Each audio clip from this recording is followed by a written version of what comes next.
Alors, je viens d'apprendre où j'avais oublié que je devais commencer. Merci d'être là.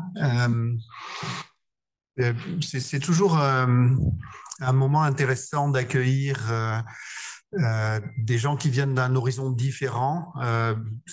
En l'occurrence, donc Laurent Marty et ses collègues de l'UBB font assez peu de recherche, un peu de médecine quand même avec les joueurs qui sont mis à rude épreuve. Mais je trouve que c'est très intéressant d'avoir des sportifs de très haut niveau qui s'intéressent à la santé, à la recherche. Et on est toujours, je pense, très reconnaissant de cette marque d'intérêt qui se traduit alors par le fait que vous vous engagez à nos côtés, qui plus est. Et je pense qu'en fait, on a un certain nombre de choses en commun. Pour faire de la recherche et pour faire avancer la santé, il faut assurément de la ténacité, une certaine forme de courage et d'abnégation. Et puis, il faut savoir travailler en équipe. Et c'est tout l'objet de notre institut, dont la vocation est de, au-delà des silos traditionnels qui existent en recherche et en médecine, d'arriver à faire travailler des gens qui sont informaticiens, d'autres qui font de l'imagerie, d'autres qui font de la cellule, des canaux ioniques, différents systèmes de cartographie, des ingénieurs qui conçoivent des cathéters, d'autres qui conçoivent de nouveaux systèmes électroniques pour que les stimulateurs et défibrillateurs fonctionnent mieux, pour qu'on puisse les interroger à distance, les modifier à distance. Voilà, tous ces aspects-là, c'est dans mon esprit très représentatif de ce qu'est un institut. Et voilà, j'ai le sentiment, sans bien connaître le milieu du rugby, c'est une de mes grandes frustrations. J'ai jamais joué au rugby, mais j'adore ça. Et j'aurais beaucoup aimé quand j'étais gamin, mais ça faisait peur à mes parents, je crois. Et puis, ils avaient raison, parce que j'ai pas le physique pour ça, sans doute. Mais voilà, c'est je crois, un milieu dans lequel on retrouve un certain nombre des qualités qu'il faut pour faire un bon chercheur. Et puis, au-delà de ça, après, chacun a sans doute ses raisons de s'impliquer dans la recherche et dans le soin. Mais au-delà des efforts financiers que ça peut représenter, je trouve que sur le plan symbolique, c'est très fort. Et en tant que cardiologue, moi, je suis absolument convaincu que le premier investissement dans la santé, c'est l'exercice physique. Et là aussi, je pense qu'on a beaucoup de choses en commun. Et puis après, comme je vous le disais, on a opéré aussi quelques joueurs et à chaque fois, c'est super sympa, assez impressionnant aussi parce que ce ne sont pas des êtres humains normaux, entre guillemets. Donc, quand on les voit dans un lit d'hôpital, c'est juste absolument incroyable, notamment les avants, là. C'est... voilà. Donc, je suis très ému et très reconnaissant et merci alors à l'UBB, bien sûr, à Laurent Marty, son président, qui a fait remonter l'UBB quand même en top 14 et qui maintenant joue les phases finales régulièrement. Bientôt un Brennus, on l'espère. C'est pas passé loin, le Covid nous en a privé, je pense, hein, mais voilà, c'est pour bientôt. Merci aux équipes ici, Mélèze, toutes les équipes qui ont organisé ça et qui travaillent sans relâche pour que ça se passe bien. Et puis, merci à la météo parce que c'est vraiment fantastique l'environnement qu'on a au printemps, là, quand il fait beau, c'est un grand bonheur. Merci à l'université, à Éric Papon, avec qui on a travaillé pendant très longtemps. Et puis, malheureusement, Éric est débordé maintenant, donc c'est un peu moins. Mais j'espère que tu trouveras du temps pour nous à nouveau parce que ça a toujours été très efficace et très sympathique. Et puis, merci à Charline. Charline Kersia représente la Fondation Bordeaux Université, dans laquelle la fondation de l'IHU est hébergée. Donc, c'est quelqu'un de très important, très facilitant. Donc, voilà, je voulais remercier tout le monde. Et je crois que Mélèze, tu as prévu un discours beaucoup plus structuré que le mien. Merci.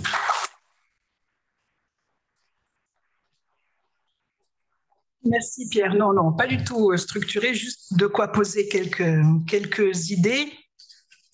Alors, cher Laurent, eh ben, aujourd'hui, on se retrouve pour cet événement qui pour moi, va au-delà de juste la signature d'une convention. Et à mon sens, on est vraiment là pour célébrer eh bien, cette nouvelle union avec le lyrique, cette nouvelle aventure, parce que j'espère que vous allez nous accompagner encore au-delà des 3 ans.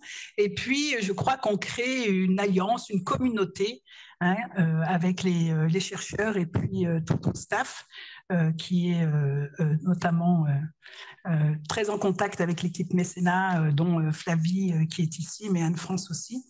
Et puis, eh ben, cette alliance, effectivement, elle témoigne de l'engagement, de votre engagement dans les activités sportives, dans la recherche. Et nous aussi, eh bien, on a des équipes ici de chercheurs qui ont un pied dans la recherche et qui ont aussi un pied dans le sport et notamment qui sont très fiers de l'UBB. Alors, pour les équipes ici de l'IRIC, je dirais que l'UBB, ce n'est pas juste une équipe de rugby.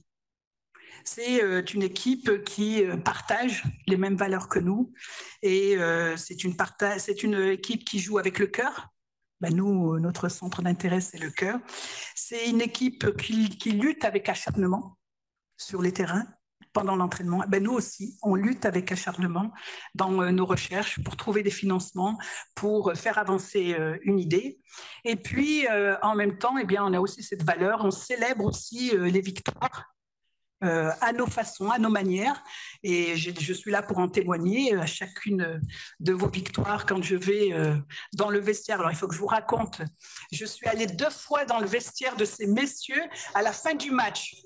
Ce qui est exceptionnel pour une femme, puisque les femmes ne sont pas admises, et les caméras non plus, et on est là pour écouter le speech du coach. Et donc, les joueurs, bien entendu, fêtent l'événement, boivent beaucoup de l'eau, mais pas que. Mais je tiens à dire que ce n'est que l'œil du médecin qui regarde ses corps. Ce n'est pas l'œil de la femme. Donc, c'est pour ça, c'est avec cet argument que j'ai pu intégrer les vestiaires. Et donc, merci, Laurent. Alors, ce que je tiens à dire aussi, Laurent, tu vois, nous, on essaye d'apaiser les patients, d'enlever le stress, d'éviter tout ce qui évite les infarctus et tout ça. Mais il faut que tu dises à ton équipe de se calmer quand on les voit jouer, qu'on soit sur le terrain ou devant son écran. Mais moi, je suis au bord de l'infarctus. Je suis au bord de l'infarctus avec toutes les émotions que vous nous créez. En tout cas, continuez à le faire. Alors, oui, et puis je voulais dire aussi que ce partenariat que nous avons avec l'UBB et qui va nous accompagner sur 3 ans, et ben pareil, on partage aussi, on vise la même chose, l'excellence, comme tu l'as rappelé, Pierre, hein, Laurent Marty, ce que tu as fait avec l'UBB est juste incroyable, extraordinaire. Le niveau de l'excellence que tes joueurs nous régalent lors des matchs. On défie également les limites. Vous, c'est pareil, hein, vous avez joué contre Toulouse, c'était un match mais juste de folie. Et ben, vous défiez aussi les limites. Vous êtes là où on ne vous attend pas forcément. Et c'est un petit peu cet esprit qui nous habite ici. Vous êtes polyvalent, ça peut jouer... Ben, nous aussi, on est polyvalent. On est multidisciplinaire. On fait jouer plusieurs équipes ensemble. L'imagerie, les mathématiciens, les modeleurs, les chercheurs, les médecins. Et comme je te l'ai expliqué, c'est une boucle très vertueuse. On part d'un problème clinique, on essaye d'y apporter des réponses sur la paillasse. Alors, avant de terminer, je voulais remercier plusieurs personnes. Manon Corbisi, hein, qui nous a mis... elle est où Manon? Qui nous a mis en relation avec les Lyonnes. Et tu sauras, Laurent, qu'on a des actions en commun avec les Lyonnes, puisqu'on les reçoit le 20 janvier. Je recevrai Carla Arbez, qui joue en national hein, aussi. Et on aura une demi-heure de rencontre connectée entre le cœur, le sport et les JO. Donc, je vous invite à ce webinaire d'une demi-heure. Je voulais remercier aussi bien Seva et notamment Marc Précaschi qui nous a mis en contact avec l'UBB et puis ensuite Capengelec avec Jean-Paul Calès nous a rejoint. Arkea est également un donateur de l'IRIC ainsi que Human Immobilier. Donc autour de ces loges finalement, eh ben, ça nous a permis aussi de créer un écosystème et de nous mettre en contact avec eh bien, les gens qui supportent aussi l'UBB. Et s'ils peuvent en même temps nous accompagner dans le mécénat, eh ben, c'est très bien. Avant de prendre ce stylo pour apposer ces signatures, je voulais te dire, Laurent, à toi et à tes équipes, un grand merci. Et puis à l'UBB également, un grand merci pour ce partenariat. Merci de croire en Lyric. Ça a été des discussions qu'on mène depuis déjà 3 ans et je suis ravie. Alors quand je dis ça, Pierre, la dernière fois, me disait, oui, mais il court très vite. Je dis, oui, il court très vite, mais nous aussi. on courait après l'UBB depuis déjà 2-3 ans. Et donc, merci de croire en nos projets, en cette mission de recherche. Et puis, je dirais qu'ensemble, on va battre le cœur de la recherche, de l'innovation et du rugby plus fort que jamais, puisque dorénavant, nous sommes en tout cas liés pendant 3 ans. Et j'aurais envie de dire, allez l'UBB et vive la recherche.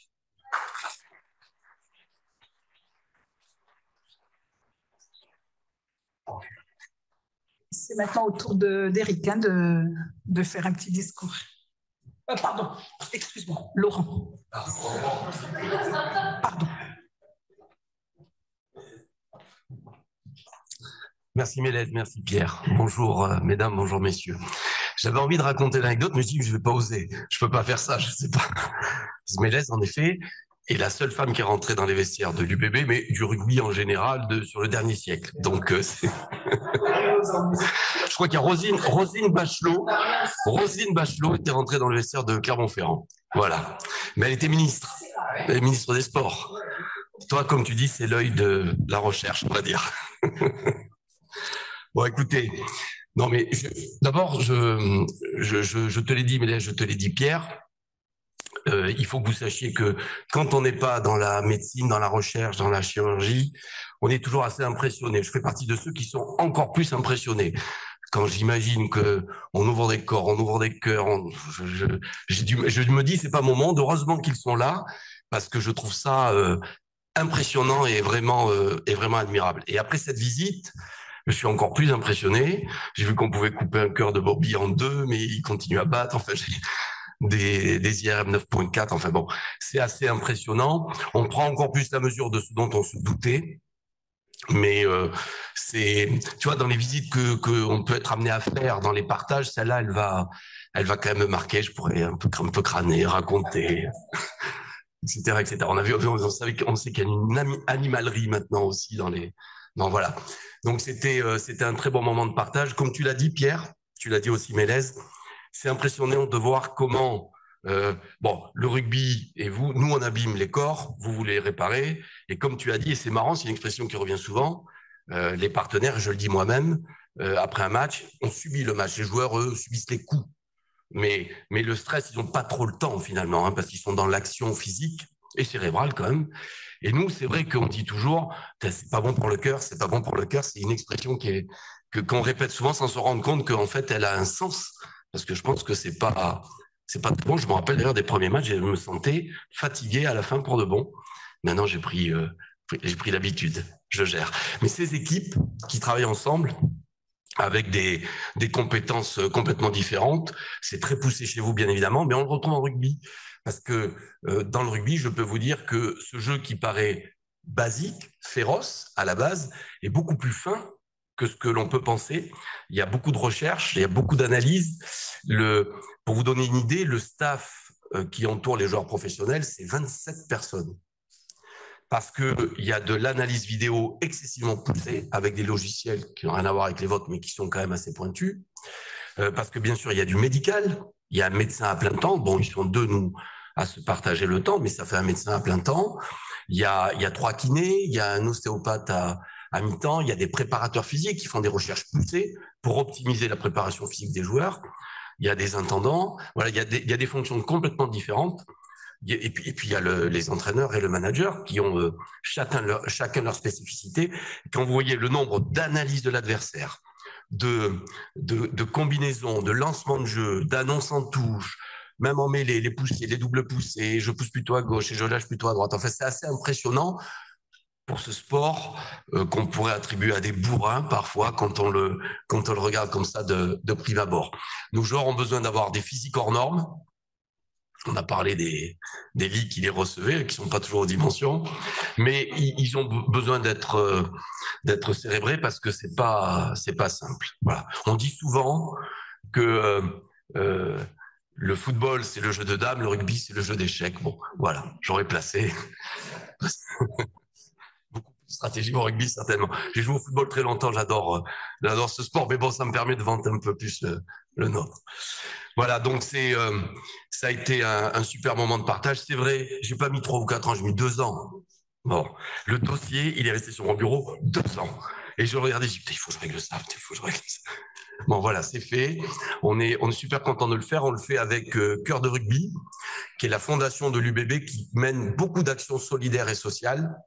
L'UBB est un peu plus costaud maintenant. On a eu des années difficiles, les mêmes, pour trouver du partenariat, pour se développer, pour arriver à un certain niveau. Exactement l'histoire que tu m'as racontée, Mélèze, où on se bat au début parce qu'il y en a d'autres qui veulent la place, et puis on n'a pas trop de moyens, et puis on trouve des moyens, et puis on fait en sorte de bien utiliser ces moyens, et puis quand on est performant, ben, les moyens arrivent parce que on fait du bon travail. C'est ce que vous avez fait pour une cause beaucoup plus noble. Nous, on donne un peu de plaisir aux gens. Et maintenant, on a cette fondation qui nous permet à nouveau, enfin pas à nouveau, mais tout simplement de nous rendre un petit peu à Bordeaux, à la Gironde, à la métropole, tout le soutien qu'on peut obtenir. Donc voilà, on accompagne comme ça pas mal d'actions, parfois à titre bénévole par notre présence, parfois aussi par du petit financement. Mais tu peux compter sur nous. Ça durera pas que 3 ans. Tu sais, je suis engagé aussi sur Bordeaux Mécènes Solidaires et ça fait une dizaine d'années et on lâchera pas non plus parce qu'ils font un super boulot. Voilà. Donc merci beaucoup. On a été réellement impressionnés et puis longue vie à Lyric. Merci.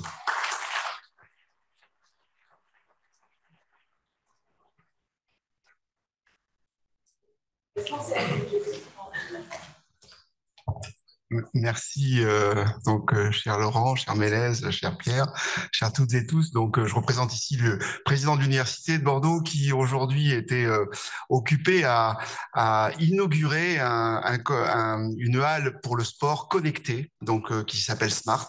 C'est un projet qui vise à associer le sport, le geste du sportif et des connexions numériques, des capteurs qui vont permettre d'aller plus loin, d'améliorer la performance sportive. Et c'est vrai que ce campus, c'est un très gros projet, donc inauguré ce matin à 10h30. Mais finalement, j'ai sauté sur l'occasion parce que forcément, je connais bien l'IHU et je suis pas un joueur de rugby, mais je suis assez passionné. Et donc, forcément, j'ai sauté sur l'occasion d'associer finalement 2 passions, la rythmologie cardiaque et le rugby. Moi, je voudrais dire peut-être 2 mots.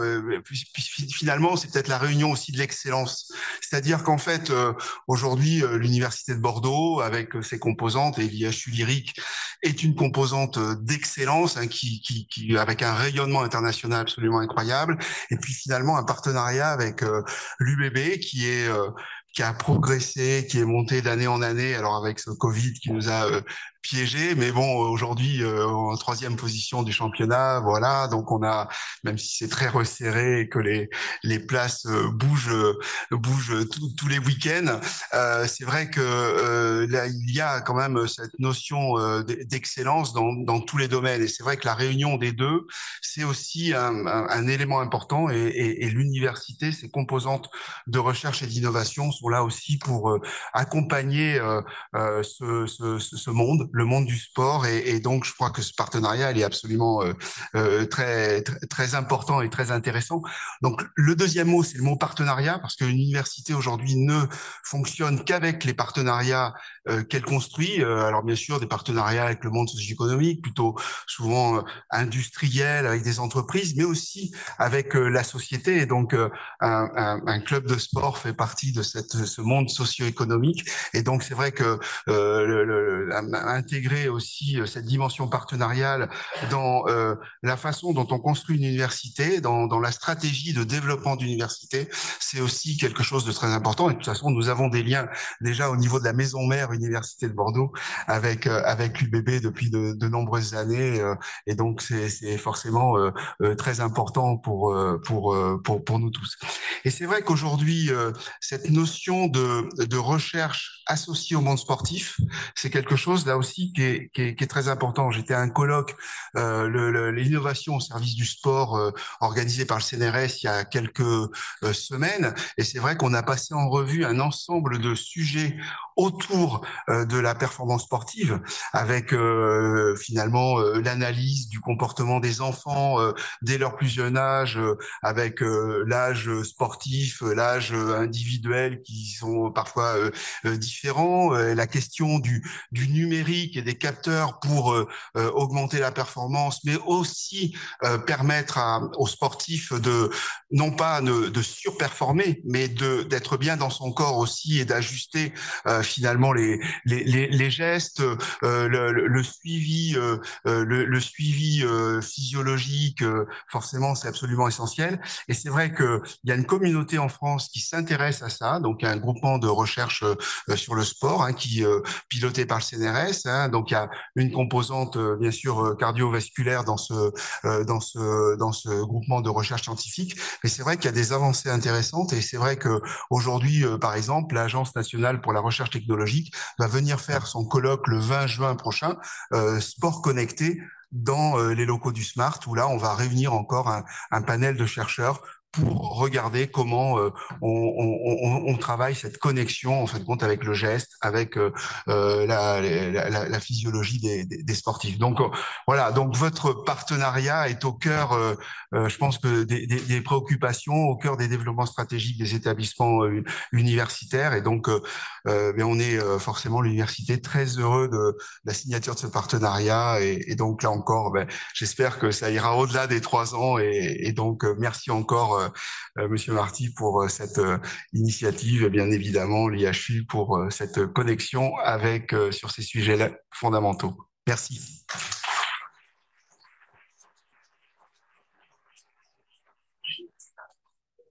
Là maintenant c'est le moment de la signature. Messieurs.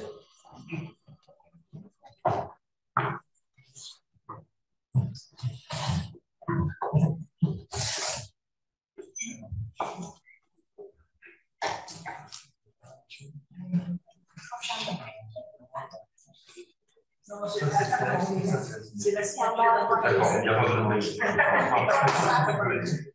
Non, ça c'est une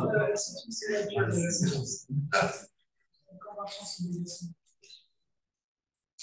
Voilà.